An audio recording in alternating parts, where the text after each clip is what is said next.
What is up, Waffle Gang? I do hope you're well. My name is Mark, and today we're checking out some more r/AmITheButtHole. And if you love a Reddit story, don't forget to hit that subscribe button right now. Maybe that notification bell too, and let's crack on with today's stories. Much love, guys.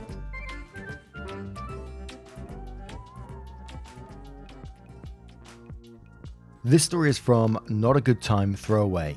Am I the arsehole for not letting my husband go on a postponed bachelor party trip? One of my husband's closest friends got married in a courthouse ceremony last year. They debated postponing the entire ceremony, but decided to just do a courthouse wedding to save money.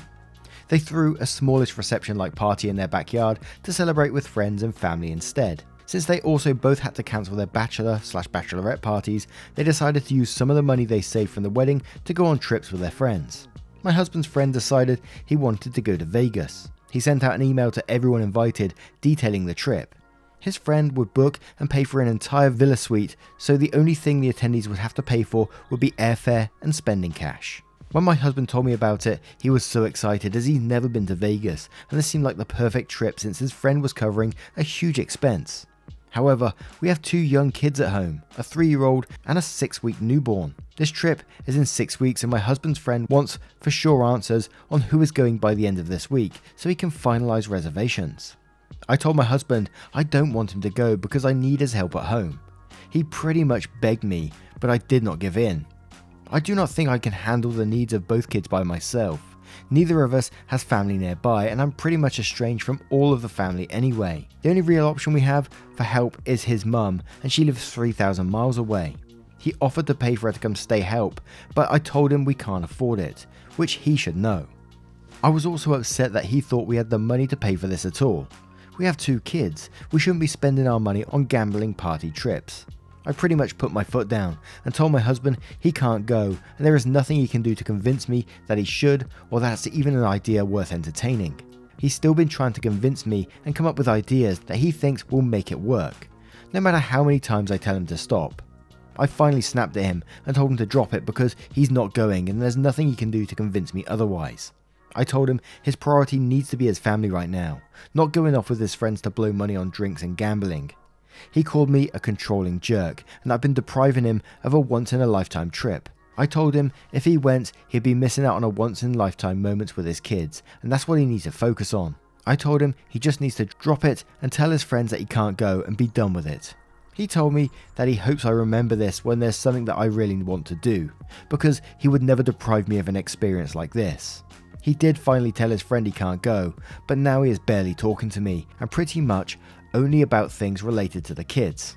I can't even understand why he thought going would be a good idea, but am I the arsehole here? And we'll start off with Moondoggy1960, who says, "You're the arsehole. Sounds like you're dictating terms, not discussing them. No wonder he's barely speaking to you. What's the point of dialogue with someone whose mind is already made up about everything?"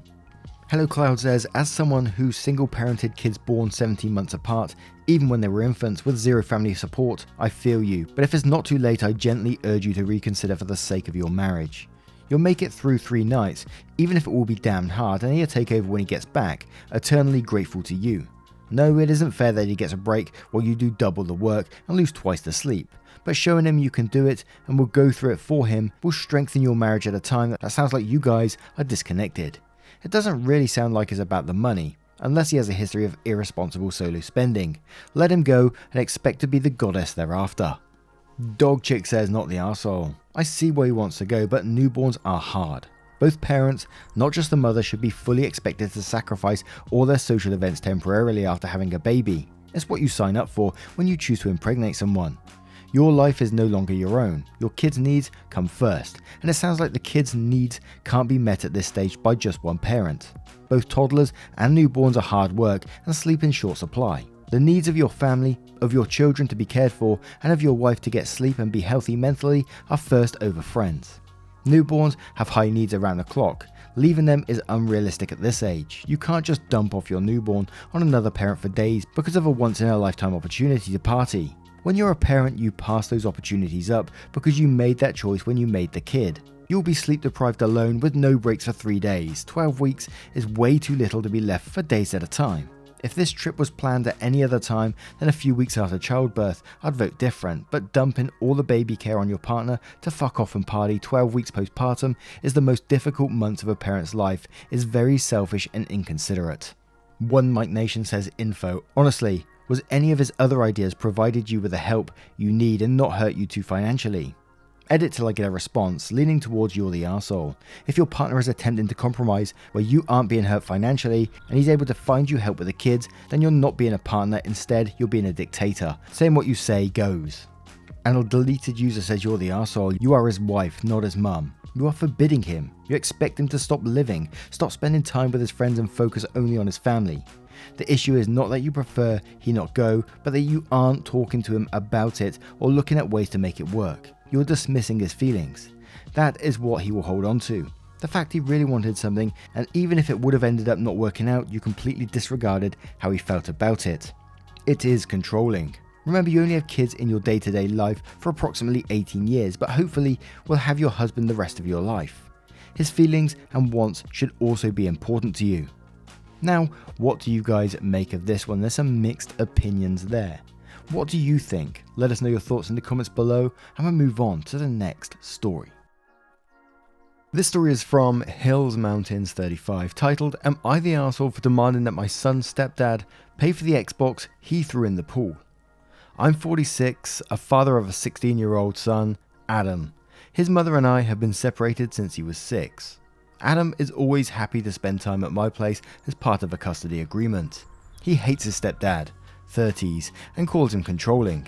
He puts strict rules upon Adam and punishes him for long periods of times over small mistakes. He doesn't give him allowance like I do or let his mum give him any money, so Adam started working to be able to buy the stuff he wants. Adam always wanted to buy an Xbox but couldn't afford the full price, so I told him whatever he saved I was willing to pay double, as he was able to buy a new Xbox for the first time weeks ago. I got an angry phone call from his stepdad asking why the hell I bought Adam an Xbox knowing it's not allowed at his house. First of all, I told him Adam paid for the Xbox with his hard-earned money, and second of all, that's his mum's house, so he can't dictate what is and what is not allowed. He went on about how the Xbox is a distraction tool for Adam from his school and chores, but I assured him Adam is responsible with time and can manage and balance just fine. He suggested I keep the Xbox in my house and Adam can come over to play, but I said that's not up to me. Clearly I got him pissed, so he warned me about the consequences of seeing Adam playing with that Xbox and ignoring his duties. I hung up immediately. 2 days later, Adam called and was freaking out, saying his stepdad had a rage fit and threw his Xbox in the pool as a punishment for Adam playing with it instead of mowing the lawn. I was in dismay. I went over to his mum's house to see what was going on, but I didn't find her. I found Adam crying. I confronted his stepdad and he said he had to do it because Adam was being neglectful with his chores, and said this was the result of built-up resentment because of Adam's continuous lack of responsibility. I argued that even if he thought Adam was being irresponsible with his playing time, throwing the Xbox in the pool was unhinged of him because he could have hidden it for all I know. He yelled that he gets to decide what punishment fits and went on about how he was just trying to help Adam become a responsible young man. I was tired of this. I told Adam to pack his stuff and to go to my place. His stepdad firmly said he won't allow it, and I was preventing him from performing his duties as a father and an authority figure. But I told him he needed to pay for a new Xbox. He argued that I was delusional to expect him to pay for something he doesn't want in his house in the first place, but I said that was enough, then left. Adam's mother came and argued with me, saying her husband made a mistake, but I shouldn't have taken Adam out of the house. I asked if she's happy with how his stepdad is treating him. She said that's tough love, because he wouldn't have done it if he didn't care. I blatantly said her husband was just being an overbearing, power-tripping control freak, and told her Adam is staying with me and we're expecting a new Xbox. She told the family I was stopping her from seeing Adam. Now clearly stepdad isn't teaching Adam anything in this situation. He's being very abusive by taking his property and damaging it and breaking it. And as always, we always see someone enabling that behavior, and that's the ex-wife in this situation. But it did get me questioning. I wonder if OP can do something so he lives with him permanently, but I don't know the laws, and I'm assuming this might be the US, so But kid who never grows up says, that man is abusive, get the custody agreement changed, and take your ex's husband to small claims if he doesn't pay up. I would also go to the police and report the damages done to the Xbox so you have a paper trail. Protect your son, not the arsehole. Professional ad says not the arsehole. Stepdad is abusing Adam. If Adam wants to live with you, OP, he is old enough to decide that. Your ex is not putting his best interest first. What she calls tough love is actually abuse. To which OP replies, I want him to come live with me, but his mother is rejecting the idea and is trying to guilt him into staying with her. She even threatened me for allegedly committing parental alienation, even though I'm not. I'm just making sure Adam has a good and stable home to live in. Mindless Prior says not the arsehole, go to the police and report this. He can't break something he didn't buy. It's not his property. That stepdad is clearly abusive and your son shouldn't be around him. Who does he think he is? He doesn't like Adam at all. He's hiding behind the I want him to succeed and do well facade. I've seen this 100 times. Alpha Queen says clear not the arsehole. Stepdad is absolutely awful and a horrific example of how to be an adult. Can your son choose to just live with you? At 16, he should be able to have a say. If at all possible, I'd get him out of that house as soon as I could. Now, what do you guys make of this story? Let us know your thoughts in the comments below and we'll move on to the next one. This story is from SweetGums77 titled, Am I the arsehole for excluding my nephew from my son's birthday party? My brother, his wife, and 5-year-old son, nephew, have been living at my parents' house since 2019 because of financial issues. My nephew's spoiled, he misbehaves and gets away with everything, throws epic temper tantrums if things don't go his way. I have an 8-year-old son, and every year when his birthday party's over and everyone gets ready to go home, my nephew collects the gift my son receives and throws a tantrum till we let him go home with them. My sister-in-law spend an hour complaining about their financial situation and try to convince me to let my nephew keep all the gifts cause he saw them.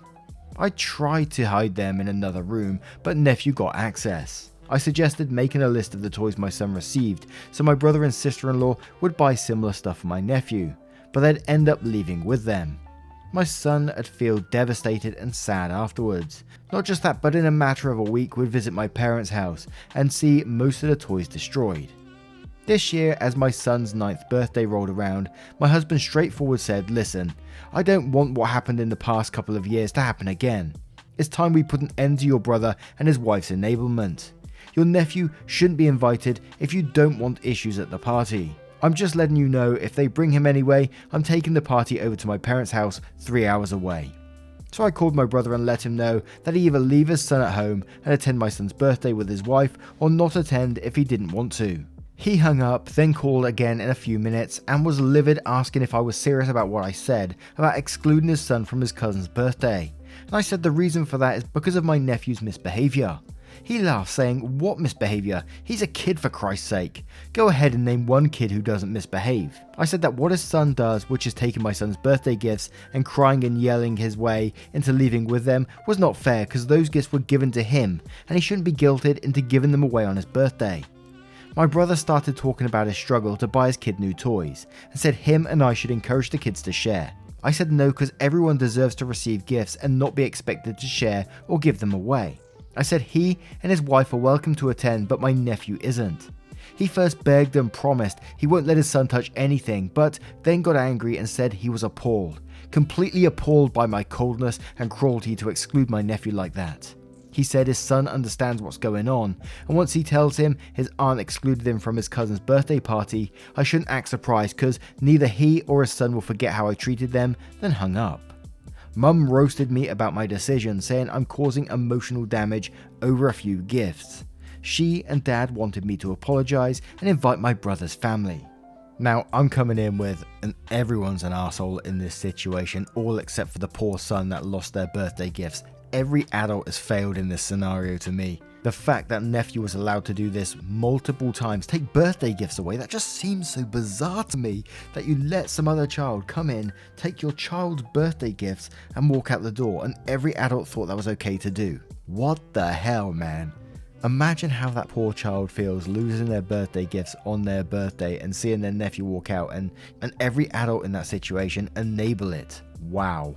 Vort for Naught says, I'm sorry, you've allowed them to just take your son's presents in the past. What the hell? How can you let your son down so badly? You should have stopped them, threatened to call the police and followed through if they still took them.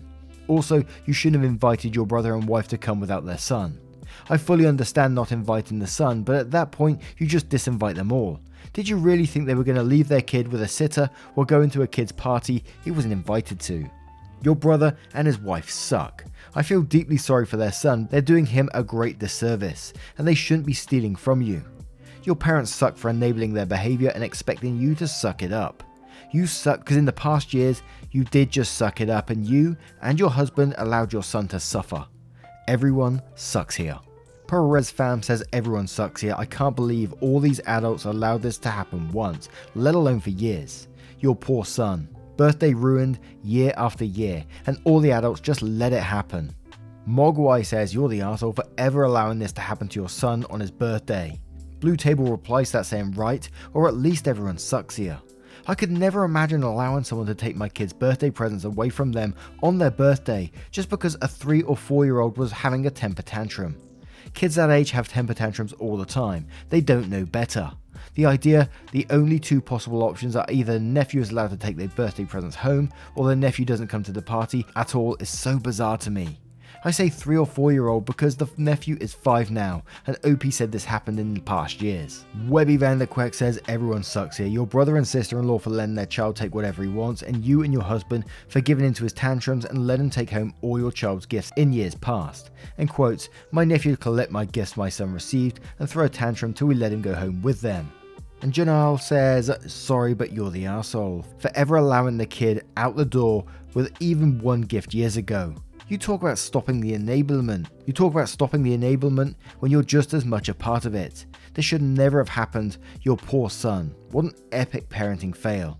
Definitely do not invite him to the party. I'm actually horrified you invited the other two after how they treated your son. Shame on all of you. Now, what do you guys make of this story? How would you deal with that situation? Surely anything is better than the way they dealt with it in this situation. Let me know your thoughts in the comments below and we'll move on to the next one. And our next story comes from Am I the Arsehole Family Time GF. Am I the arsehole for not letting my ex and his girlfriend have family time with my son? Every year, I take my son to visit his great-grandparents. Usually his dad / my ex will be there too during the trip, and they spend a lot of alone time together since my ex doesn't see our son as often as I do. The only difference this year is that this time he brought his girlfriend with him. The trip has been a disaster. The first week we were here, my ex wanted to take my son out sailing. His girlfriend went with them. They came back early and my son was crying so hard he threw up. When I asked my ex what happened, he told me he didn't know and that our son kept asking for me and he told him they would see me when they got home and just started crying and wouldn't stop. Since my son has refused to go out anywhere with his dad unless I go too. He won't even stay in the same room as anyone else unless I'm there. I've tried talking to him but it hasn't helped me understand his behaviour. Yesterday, his girlfriend pulled me aside and told me I needed to give him space to have some family time. And that she really wanted my son to like her because my ex made it clear if he doesn't, their relationship wouldn't last. I told her I wouldn't force my son to go alone with them, and she said she understood I was overprotective, but that I needed to let his dad have time with him without me hovering. She kept asking me, and I finally got annoyed and told her to tell my ex to talk to me if he had a problem. She basically told me that he was my ex's son too, and she knew it must be hard for me to see him move on, lol, but that I was being selfish and acting jealous. She's been giving me dirty looks ever since. Am I the arsehole? Now somewhere along the line I felt like was missing a vital piece of information. It was like near the start of this one, and why did the son come home crying that way? What happened on that trip for him to be so upset that he was thrown up when he got back? That is the key bit of information, what we need here, and that would be something that I'd be trying to find out either through, I don't know, do you think therapy is enough to try and get that information, or do you think that the son will eventually come out with it? What was said or what happened during that trip for him to come back that way? And I think the girlfriend just needs to keep her nose out of it, in my opinion. But that's what I'd want to find out. But Belladonna Diorama says, not the arsehole, and then quotes the section about the kid crying so hard he threw up, and then says, something really messed up happened for your son to react the way he did. If I were you, I'd get some counselling for him if he keeps refusing to tell you what happened. As far as the girlfriend is concerned, she needs to shut the fuck up and stop forcing your child to like her. That's not how it works, and it's her problem to deal with if your ex breaks up with her. Ethereal Spear says not the arsehole, but you would be if you don't get to the root of what happened to your son that day. Crying enough to throw up, there was some abuse. Do not rug sweep. Do not talk to the girlfriend, talk to a lawyer or at the very least a child psychologist. Something happened. Something bad, and your son either feels responsible for what happened or is in fear of saying anything because someone threatened either him or you. Wicked Lucky says not the arsehole, but stop communicating with a girlfriend. She isn't the parent. Your ex needs to hear about the puking, crying and refusal to go. Forward Plenty says not the arsehole. Your kid gets upset enough to barf. This kind of a visual that something happened on the sailboat that has him not wanting to be alone with his dad or anyone else. I'm thinking that new girlfriend was pushing pretty hard to get kiddo to like her and become his new mum, and he took that badly. I could be terribly wrong about that, and you'll probably never find out exactly what happened, but kid got scared and now has separation anxiety. Girlfriend is only acting in her own self-interest and could care less about your kid, except she has to get the kid to like her or she is out. I don't know what the dealio is with the ex. He sounds like he might actually be good for your son, but he is acting awkward or kind of crazy about this. The best thing is to give your son plenty of leeway to understand that nobody has taken him away from you. Nobody has taken your place, and he is in a safe spot when he is around other relatives and friends. And we'll finish up from MBW Rose, who says not the arsehole. Has your son been able to say what happened? To which OP replies saying no. He told me he didn't want to be friends with his dad anymore and that he only wants to be friends with me. Now, what do you guys make of this situation? Do you have any thoughts on what may have happened? Although it's hard to predict, isn't it? Because it could be potentially anything. Now, let me know what you guys make of this story and today's collection of stories. As always, I love to hear them down in the comments below. If you have a moment of your time, would you please consider hitting that like button as well, as it really helps out the channel, and subscribing if you ain't subscribed just yet. Thank you so much for your love, support and time, and I will see you in the next one. Take care guys, much love.